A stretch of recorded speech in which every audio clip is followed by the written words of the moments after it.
راضي شنيشل. شوف عنادك وين وصلك وش سوى بيني. حسب مع العلم الخسارة واردة، وهي هاي كرة القدم، فوز وخسارة، وإن شاء الله القادم أفضل تقدمون مباراة حلوة.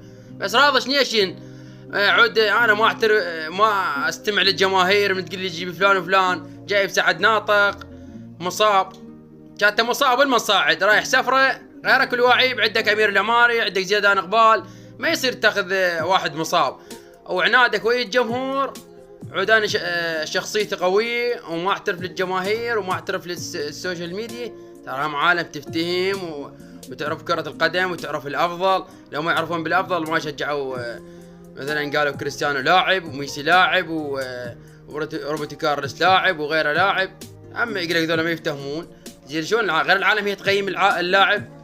مو صحيح لو لا. علي جاسم إن شاء الله باللعبة الجاية تقدم مباراة